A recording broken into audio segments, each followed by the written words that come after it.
This is how we are performing in a bridge of a tier 15 plus map. The mob density is crazy and we are doing just fine with all the explosions. This is very satisfying. With the setup, I didn't die a single time leveling from landing 3 to landing 4 and we are running 256% plus rarity. I will explain the changes I have made in the video. This is when I fought the Uber Bridge boss. We did okay at the beginning with a huge burst of damage. Later, I think I messed up with the rotation. However, we still kept chilling and freezing the boss, and we did 10 million plus damage easily. I thought the boss was dead right there. However, he was stunned with barely any HP left. Then we finished him off just like that. For our Ice Strike, we have 135k damage in town. You can put Infusion, which will give us 170. However, as I explained in the previous video, Ice Bite will give us more damage. We have a little bit over 50% critical hit chance and close to 700 critical damage bonus.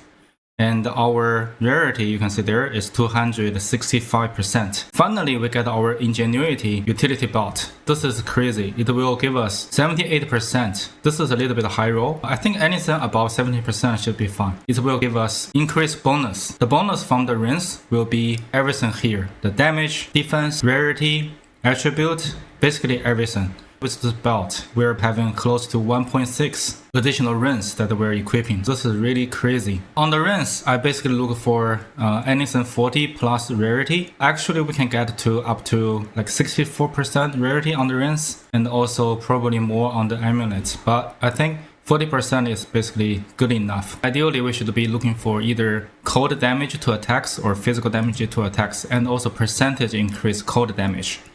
On the suffix, we basically look for any of the missing stats, such as intelligence and dexterity, and also any of the resistances that we're not getting. I'm still using the same helmet, same body armor, same weapon. On the amulet, similar stats, but I changed the resistance a little bit. And on the enchant, I go for Overwhelming Strike, which provides 20% critical hit chance and also 20% increased critical damage bonus. This will give us a little bit more damage than the previous one, which is the Vulgar Methods. And this one will not reduce the mana that we have, which is good. And we don't need that plus 10 strength anymore because we have something on the ring. That should be give us a little bit more damage. And on the glove, similar thing, we look for rarity, attack speed. If you can get physical damage here, which will be still pretty good. And same thing on the boots, look for movement speed, rarity, and some of the resistances. And I go for evasion rating. Talking about rarity, if we basically swap in our chest, I mentioned in the previous video, we can even get more. With the chest on,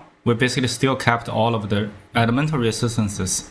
Because I have some resistances on my rare armor, our chaos resistance is not capped directly by just switching the armor on, but we can easily find some slot either on the ring, either on the amulet, or even some of the enchantment that is easy to fit. And by wearing this armor, we are still running 78% evasion. This is quite amazing. And even some armor. I believe this chest also provides armor. Because we have less evasion rating and also energy shield, we're getting less spirit, but we can drop blasphemy here. That is fine. And then we can choose one from Ghost Dance and Green Fist. If we are just doing bridge farming, we can just use Green Fist. If we are doing bossing, we can use Ghost Dance. Let's look at our magic find for now.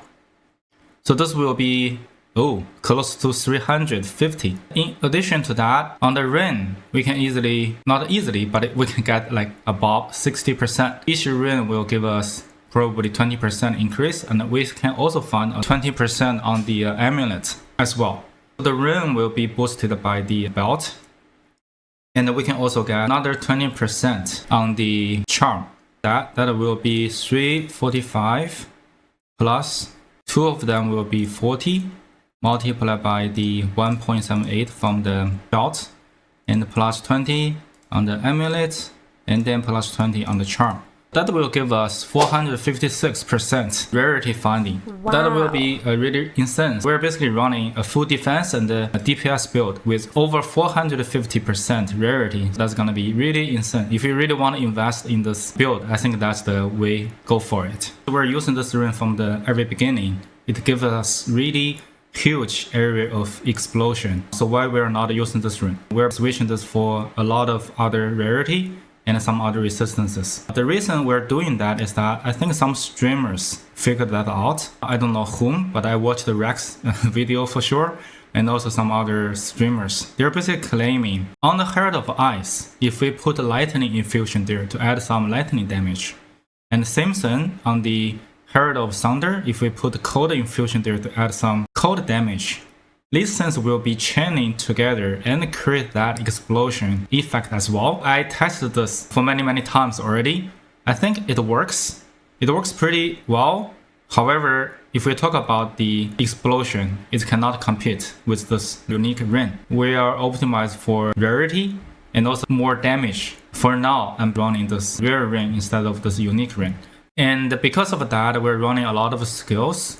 On one of our runes, we're looking for onset rune. Onset rune will give us additional skill slot that will allow us to run one additional skill set. But if you don't have that, it's fine, because between Ghost Dance and Green Fist, we can just use one. Since we're doing farming a lot, we just pick Green Fist. But if you want to fight Pinnacle boss or some of the harder bosses, you just put Ghost Dance on and drop Green Fist. You can feel comfortable to drop Blasphemy with Infable. However, I have Infable here. Because of this one additional slot, I can add a little bit more defensive layer here. So that's why I basically leveled from 93 to 94 in a couple of hours without a single death. That was a breeze and also feeling very good. Other than that, I think Ice Strike, we're still doing Martial Temple. I'm trying either use Heft and either Primal Armament. Both of them give us multiplier on our damage, one on the physical damage, one on the elemental damage. However, some people claim Heft is bugged right now, which does a ton of damage. So I'm just trying these two. They can be swappable in the setup. And I'm running Concentrated Effect Ice Bite. For the last one, I'm using Inspiration. This is really to solve the mana issue. Some streamers may say, hey, we don't need to use that. We can, for example, swap Rage on. Let's say if we swap Rage on, this is in town. We can see how fast that mana is draining. However, we can use our mana flasks once in a while. I don't know if this style is really what you want. However, this is also solvable. Remember that we have this belt, which is crazy, give us a lot of bonus from our equipped runes. We can look for a rune that has 50% plus mana regeneration. If we put this rune on, our mana will be regenerated really fast. You can see this is getting really fast regeneration. However, by doing this, probably it's not good enough. We can either get maybe more evasion and energy shield on our armor sets to be able to run clarity. Right now, I'm very close. I'm just missing 2 or 3 spirit to run additional clarity on. But that is a very expensive upgrade for me right now. However, we can change our passive tree. We can easily take, for example, this node out and at least 2 critical damage bonus node out temporarily and put them into this cluster.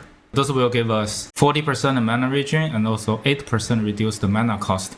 We can go either way, either mana regen, either mana cost. Based on my testing, they are very similar. If we put this on, in my test, we can comfortably run Ice Strike without the inspiration. Let's see, if we run Reach, it will give us maximum 30% multiplier of damage, which is really great. However, we have to maintain this and keep attacking. However, if you think about what we're dropping, so we are basically dropping, let's say 30% critical damage here, and we already have over 50% crit chance, so we will get at least 30% very easily, maybe half of it, but we don't have to maintain that reach. Either way, that's a trade-off. If you want to try that, just find a rune with a mana regen. However, you can also get mana regen on the other rune and also on the amulet. Each of them you can get one, like close to 69%, and you can also use the defensive modifier, the mana modifier. I think that is the catalyst from the bridge. you can further increase that 60% to probably like 70 or even 80% mana regen, which is crazy. If you put it on the ring, that will be boosted by the belt, which is even more crazy. So we can solve the mana issue. For the boson, if we're focused on single target, we can drop the blasphemy with the infable setup like here, but I mentioned this in the previous video. If we drop that, we can put on elemental invocation with the Eye of Winter, impetus, scatter shot, and the deceleration. If we have a 6th link, which I don't have now, we can put energy retention, or we can put energy retention on, swap with impetus. This will give us a ton of damage, probably like 5 million one cast of this during the boss fight, together with our own damage. That's gonna be really insane. On the passive tree, I didn't change anything. Don't worry about the detail. I will leave the planner link down in the description for you to check all of the details. One thing I want to mention is that on the Ascendancy, I talked about this in the last video, I'm dropping these 2 nodes because armor doesn't sound like really help for this build. Since we have a lot of energy shield, you can see we have close to 400.5k. With our medikit, we can basically go to like close to 9k. With our 1.6k life, we're running over 10k effective HP, which makes us feel really tanky. And we also have 83% evasion together with all capital resistances. That's why we didn't die a single time when I level from 93 to 94. Previously, I was using Unbound Avatar to further boost our single target damage. Again, in the mapping, we don't need this at all. This is only for Uber or Pinnacle bosses. With that, I'm going for Medikit again. The reason of doing that is that right now we have 4.5k energy shield to fill. And by killing the mobs using Green Fist, every white remnant there, we're getting, let's see, 172 energy shield back. So that will take forever, in my opinion, to get all of the overflow of energy shield. That's why I just whooped for this, meditate again to get energy shield fully overflowed at the beginning of the mapping. We're barely getting into any dangerous situations. However, if we do, we can just use medikits to get our energy fully overflowed. Even in the Uber Pinnacle boss fight, I think we can find opportunity to do that. The last thing I tried is also to set up the weapon swapping. The idea mentioned by other streamers is that if we use like any shield with the energy shield recharge rate, and also putting a lot of the node into all of the energy shield recharge. Keep in mind, this is energy shield recharge rate, not the start of the energy shield recharge. Let's try this. Without the weapon swapping, if we want to charge, you can see this is how we charge. It takes maybe 5 seconds to fully recharge. So let's try this again. If we just swap to our one-hander and shield, and let's see, boom, we are done. We're fully charged. You can see this is how this weapon swap works. It helps us to recharge our shield very fast. It's not gonna be really helpful in the mapping, but however, if we do get into dangerous situation when we are fighting Uber or Pinnacle bosses, this can be helpful. You don't have to set this up. However, using meditate is probably helpful in situations. And the other two, I think we can either go for here for more critical hit chance and also ignore elemental resistances when we do critical hits. Or we can go for MD Sounder to get 10% damage as lightning damage and also more shock. It's very hard to test which one works better. However, you can experiment. This build right now feels really great in the endgame mapping and fighting the Uber bosses. But if you don't have this budget, for example, this one can be really expensive. If you don't have these, in our channel, we have a lot of videos covering from leveling to early endgame mapping, all the way to magic find. You can find much cheaper gear to perform well based on your need. However, I think we still have room to improve, such as we should solve our mana issue by using some very expensive unique mana flasks. I'll see if that's worth it. If you found some information useful in this video, please like, comment, and subscribe to keep us going. Thank you for watching and see you in the next one.